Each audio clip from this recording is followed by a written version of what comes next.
Hello friends, welcome to Arpana classes. Topic wise modern history के test के इस series में आज का टॉपिक है ब्रिटिश शासन का भारतीय अर्थव्यवस्था पर प्रभाव।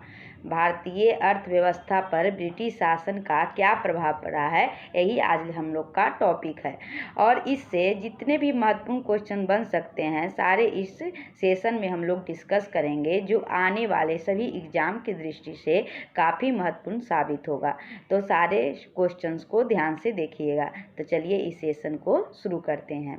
फर्स्ट क्वेश्चन है, दक्षिण भारत में सिंचाई व्यवस्था का अग्रदूत किसे माना जाता है?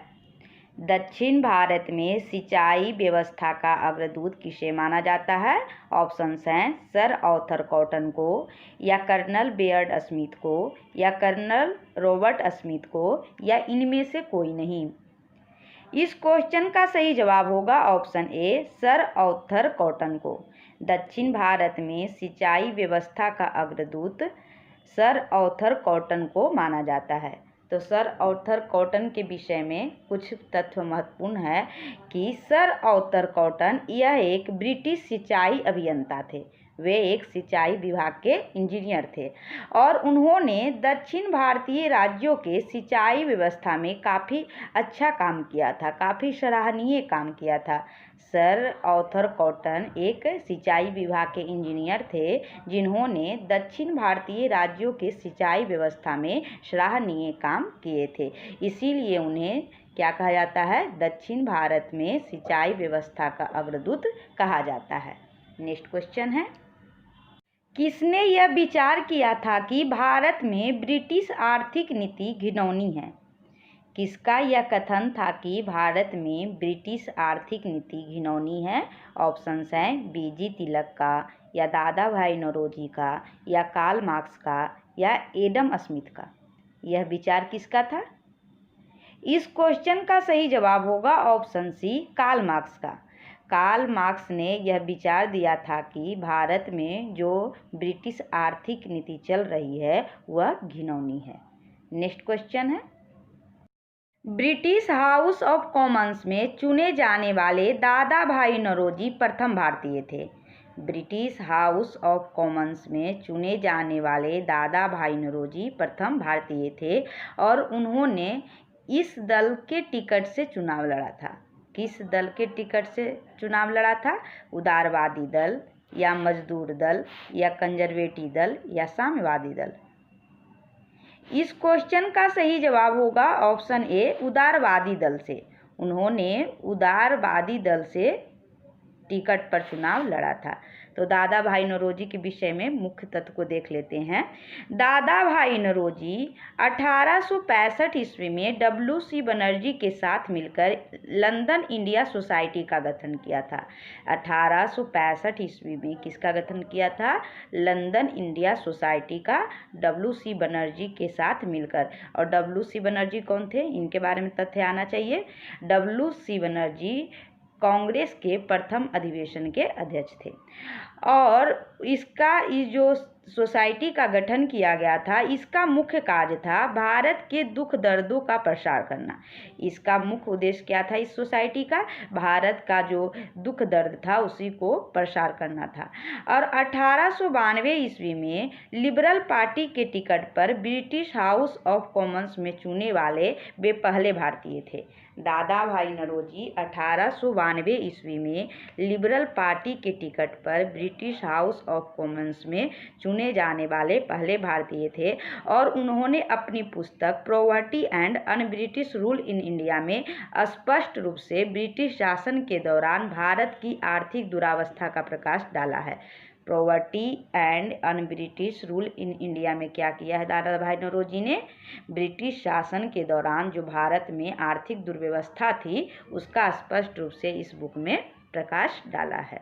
नेक्स्ट क्वेश्चन है, ब्रिटिश शासन के समय अर्थव्यवस्था को खोखला करने के लिए सिद्धांत के बारे में पुस्तक किसने लिखी? ब्रिटिश शासन के समय अर्थव्यवस्था को खोखला करने के सिद्धांत के बारे में पुस्तक किसने लिखी थी? लाला लाजपत राय ने, या महात्मा गांधी ने, या पंडित जवाहरलाल नेहरू ने, या दादा भाई नौरोजी ने। इस क्वेश्चन का सही जवाब होगा ऑप्शन डी, दादा भाई नौरोजी ने ब्रिटिश शासन के समय अर्थव्यवस्था को खोखला करने के सिद्धांत पर दादा भाई नौरोजी ने पुस्तक लिखी थी। नेक्स्ट क्वेश्चन है, poverty and un British rule in India नामक पुस्तक किसने लिखी? Poverty and un British rule in India नामक पुस्तक किसने लिखी? अमर्त्य कुमार सेन ने, या रमेश चंद्र दत्त ने, या गोपाल कृष्ण गोखले ने, या दादा भाई नौरोजी ने? Poverty and un British rule in India नामक पुस्तक किसने लिखी? इस क्वेश्चन का सही जवाब होगा ऑप्शन डी, दादा भाई नौरोजी ने। दादा भाई नौरोजी ने poverty and un British rule in India नामक पुस्तक लिखी और इसमें क्या वर्णन है? इसमें स्पष्ट रूप से ब्रिटिश शासन के दौरान भारत की आर्थिक दुरावस्था का प्रकाश डाला गया है और इसी के साथ दादा भाई नौरोजी धन के निकास सिद्धांत का सर्वप्रथम प्रतिपादन किया था। जो कई एग्जाम में क्वेश्चन बन जाते हैं कि धन के निकास सिद्धांत का सर्वप्रथम प्रतिपादन किसने किया था, तो उसका जवाब होगा दादा भाई नौरोजी ने सर्वप्रथम धन के निकास के सिद्धांत का प्रतिपादन किया था। नेक्स्ट क्वेश्चन है, निम्नलिखित में से कौन दादा भाई नौरोजी के उत्सारण सिद्धांत में विश्वास नहीं करता था? निम्नलिखित में से कौन दादा भाई नौरोजी के उत्सारण सिद्धांत में विश्वास नहीं करता था? बाल गंगाधर तिलक, RC दत्त, MG रानाडे, या सर सैयद अहमद खां? इस क्वेश्चन का सही जवाब होगा option D, sir Syed Ahmad Khan. Sir Syed Ahmad Khan British शासन के प्रति वफादार और उनके नज़रिए में मुस्लिम समाज के विकास में भारत में अंग्रेजी सत्ता को रहना अच्छा बताते थे। वे अपने सिद्धांत में मुस्लिम समाज के विकास के लिए अंग्रेजी शासन को रहना अच्छा बताते थे। इसी कारण वे दादा भाई नौरोजी के उत्सारण सिद्धांत पर विश्वास नहीं करते थे। इस प्रकार इसका सही जवाब होगा option D, sir Syed Ahmad Khan. Next question है, अंग्रेजों के शासन काल में भारत के आर्थिक दोहन के सिद्धांत को किसने प्रतिपादित किया था? अंग्रेजों के शासन काल में भारत के आर्थिक दोहन के सिद्धांत को किसने प्रतिपादित किया था? MN राय ने, जयप्रकाश नारायण ने, या राम मनोहर लोहिया ने, या दादा भाई नौरोजी ने? इस क्वेश्चन का सही जवाब होगा ऑप्शन डी, दादा भाई नौरोजी ने। 1870 से 1905 ईस्वी के बीच बहुत से भारतीय बुद्धिजीवियों ने ब्रिटिश शासन के आर्थिक पहलू को विश्लेषित किया था और इनमें 3 लोगों का नाम अग्रगण्य है, जैसे दादा भाई नौरोजी, महादेव गोविंद रानाडे और ICS अधिकारी रमेश चंद्र दत्त। कौन कौन है? पहला है दादा भाई नौरोजी, महादेव गोविंद रानाडे और रमेश चंद्र। कई एग्जाम में यह भी क्वेश्चन बने हैं कि कौन भारत में उपनिवेशवाद का आर्थिक आलोचक था, जिसमें दादा भाई नौरोजी, G सुब्रमण्यम अय्यर और RC दत्त तीनों सही होगा, क्योंकि ये तीनों भारत में उपनिवेशवाद का आर्थिक आलोचक थे। नेक्स्ट क्वेश्चन है, असम में सर्वप्रथम चाय कंपनी की स्थापना कब हुई थी? असम में सर्वप्रथम चाय कंपनी की स्थापना कब हुई थी? 1835 में, 1837 में, 1839 में, या 1841 में? इस क्वेश्चन का सही जवाब होगा ऑप्शन सी, 1839 में। असम में सर्वप्रथम चाय कंपनी की स्थापना 1839 ईस्वी में हुई थी और यह कंपनी 5 लाख रुपए की पूंजी के साथ इंग्लैंड में स्थापित की गई थी। 5 लाख रुपए की पूंजी के साथ यह कंपनी कहाँ स्थापित की गई थी? इंग्लैंड में स्थापित की गई थी और असम में इस कंपनी का मुख्यालय था। द असम कंपनी भारत की सबसे पुरानी व्यावसायिक चाय कंपनी है जो अभी तक कार्यरत है। द असम कंपनी भारत की सबसे पुरानी व्यावसायिक चाय कंपनी है जो अभी भी कार्यरत है। इसकी स्थापना कब हुई थी? मोस्ट इम्पोर्टेंट क्वेश्चन, 1839 में। नेक्स्ट क्वेश्चन है, अंग्रेजों ने रैयतवाड़ी व्यवस्था सर्वप्रथम आरंभ की थी। अंग्रेजों ने रैयतवाड़ी व्यवस्था सर्वप्रथम कहाँ लागू की थी? बंगाल प्रेसिडेंसी में, या आगरा में, या मुंबई प्रेसिडेंसी में, या मद्रास प्रेसिडेंसी में? इस क्वेश्चन का सही जवाब होगा ऑप्शन डी, मद्रास प्रेसिडेंसी में। अंग्रेजों ने रैयतवाड़ी व्यवस्था सर्वप्रथम मद्रास प्रेसिडेंसी में लागू की थी। रैयतवाड़ी बंदोबस्त अंग्रेजों द्वारा भारत में भू राजस्व वसूली हेतु लागू की गई एक प्रणाली थी और अलेक्जेंडर रीड ने मद्रास प्रेसिडेंसी में सर्वप्रथम 1792 ईस्वी में तमिलनाडु के बारामहल क्षेत्र में रैयतवाड़ी व्यवस्था लागू किया था। किसने किया था? अलेक्जेंडर रीड ने मद्रास प्रेसिडेंसी में सर्वप्रथम 1792 ईस्वी में तमिलनाडु के बारामहल क्षेत्र में रैयतवाड़ी व्यवस्था लागू किया था और इसके बाद 1809 ईस्वी में टॉमस मुनरो ने इसको कुछ क्षेत्रों में लागू किया था। और यह व्यवस्था क्या थी? इस व्यवस्था के अंतर्गतों को भूमि का मालिकाना हक दिया जाता था और जिसके द्वारा ये प्रत्यक्ष या सीधे या व्यक्तिगत रूप से भू राजस्व अदा करने के लिए उत्तरदायी होते थे। इस प्रकार सही जवाब होगा ऑप्शन डी, मद्रास में। नेक्स्ट क्वेश्चन है, रैयतवाड़ी प्रथा प्रारंभ की थी? किसने प्रारंभ की थी? Thomas Munro, Martin Bird, Cornwallis या लॉर्ड डलहौजी? इस क्वेश्चन का सही जवाब होगा ऑप्शन ए, टॉमस मुनरो ने। टॉमस मुनरो ने 1809 ईस्वी में रैयतवाड़ी प्रथा को प्रारंभ की थी। नेक्स्ट क्वेश्चन है, किस गवर्नर जनरल ने भारत में अस्थायी भू राजस्व व्यवस्था स्थापित की थी? Lord John Shore, Lord Clive, Lord Cornwallis या लॉर्ड वारेन हेस्टिंग्स? इस क्वेश्चन का सही जवाब होगा option C, Lord Cornwallis. Lord Cornwallis ने भारत में अस्थायी भू राजस्व व्यवस्था स्थापित की थी। 1793 ईस्वी में कॉर्नवालिस ने भू राजस्व की अस्थायी बंदोबस्त प्रणाली का प्रारंभ किया और इसे ही इस्तमरारी, जागीरदारी, मालगुजारी आदि भिन्न भिन्न नामों से जाना जाता है। किसको जाना जाता है? 1793 ईस्वी में कॉर्नवालिस ने भू राजस्व की अस्थायी बंदोबस्त प्रणाली का प्रारंभ किया और इसे इस्तमरारी, जागीरदारी, मालगुजारी आदि कई नामों से जाना जाता है।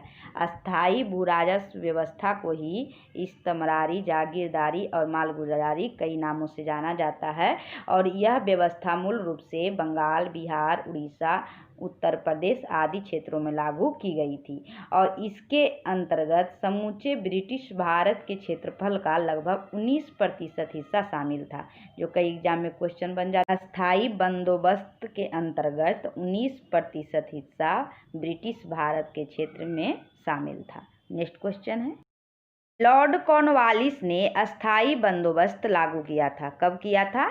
लॉर्ड कॉर्नवालिस ने अस्थायी बंदोबस्त कब लागू किया था? 1787 में, 1789 में, 1790 में या 1793 में? इस क्वेश्चन का सही जवाब होगा ऑप्शन डी, 1793 में। लॉर्ड कॉर्नवालिस ने अस्थायी बंदोबस्त 1793 में शुरू किया था और इसे क्या क्या कहा जाता है? इस्तमरारी, जागीरदारी, मालगुजारी आदि नामों से भी जाना जाता है। नेक्स्ट क्वेश्चन है, ब्रिटिश शासन के दौरान भारत में उद्योगों का कोई स्वतंत्र विकास नहीं हुआ, इसका कारण क्या था? ब्रिटिश शासन के दौरान भारत में उद्योगों का कोई स्वतंत्र विकास नहीं हुआ, इसका कारण क्या था? भारी उद्योगों का अभाव या विदेशी पूंजी की कमी या प्राकृतिक संसाधनों की कमी या धनिक वर्ग द्वारा भू संपत्ति में निवेश करने को तरजीह दिया जाना। इस क्वेश्चन का सही जवाब होगा ऑप्शन डी, धनिक वर्ग द्वारा भू संपत्ति में निवेश करने वाले को तरजीह दिया जाना। ब्रिटिश शासन के दौरान भारत में जो धनी लोग थे वो भू संपत्ति में अपना निवेश करना ज़्यादा अच्छा समझते थे और इसी कारण उद्योगों का कोई स्वतंत्र विकास नहीं हो पाया था। क्यों नहीं? क्योंकि जो धनिक लोग थे वो अपने संपत्ति को भू संपत्ति में निवेश करना ज़्यादा चाहते थे। नेक्स्ट क्वेश्चन है, इस्तमरारी बंदोबस्त किसने लागू किया? बेलेजली ने या वारेन हेस्टिंग्स ने या लॉर्ड कॉर्नवालिस ने या लॉर्ड डफरिन ने? इस क्वेश्चन का सही जवाब होगा ऑप्शन सी, लॉर्ड कॉर्नवालिस ने। अस्थाई बंदोबस्त को ही क्या कहते हैं? इस्तेमारी बंदोबस्त कहते हैं। इस प्रकार इसका सही जवाब होगा लॉर्ड कॉर्नवालिस। और कब की थी? 1793 ईस्वी में। और इसका क्षेत्र क्या क्या था अस्थाई बंदोबस्त का? इसका क्षेत्र था बंगाल, बिहार, उड़ीसा, उत्तर प्रदेश आदि, और समूचे ब्रिटिश भारत के क्षेत्रफल का लगभग 19% हिस्सा पर इस्तेमारी बंदोबस्त लागू किया गया था। नेक्स्ट क्वेश्चन है, बिहार में परमानेंट सेटलमेंट लागू करने का कारण क्या था? बिहार में परमानेंट सेटलमेंट लागू करने का कारण क्या था? इस क्वेश्चन का सही जवाब होगा ऑप्शन सी, भू राजस्व का राजस्व निर्णय करना। क्या सही जवाब होगा? ऑप्शन सी, भू राजस्व का राजस्व निर्णय करना। इस व्यवस्था को बिहार में लागू करने का मूल उद्देश्य था कि जमींदारों के लिए जमीन पर वंश परंपरागत अधिकार को स्वेच्छा से हस्तांतरित हो जाए और कंपनी के लिए भू राजस्व की एक निश्चित राशि तय हो जाए। क्या कारण था? जमींदारों के लिए जमीन पर वंश परंपरागत अधिकार को स्वेच्छा से हस्तांतरित हो जाए और कंपनी के लिए भू राजस्व की एक निश्चित राशि तय हो जाए। यही बिहार में परमानेंट सेटलमेंट लागू करने का मूल कारण था। नेक्स्ट क्वेश्चन है, शब्द इंपीरियल प्रेफरेंस का प्रयोग क्यों किया जाता था? शब्द इंपीरियल प्रेफरेंस का प्रयोग क्यों किया जाता था? इस क्वेश्चन का सही जवाब होगा ऑप्शन ए, भारत में ब्रिटिश आयातों पर दी गई विशेष रियायतों के लिए। क्यों किया जाता था? भारत में ब्रिटिश आयातों पर दी गई विशेष रियायतों के लिए इंपीरियल प्रेफरेंस का प्रयोग किया जाता है। इस प्रकार ब्रिटिश शासन का भारतीय अर्थव्यवस्था पर प्रभाव टॉपिक से जो भी कुछ महत्वपूर्ण क्वेश्चंस बन सकते थे उसका मैंने इस सेशन में डिस्कस किया। अगर यह वीडियो आपको अच्छी लगी हो और हेल्पफुल लगी हो तो लाइक, सब्सक्राइब एंड शेयर करें। Thank you for watching.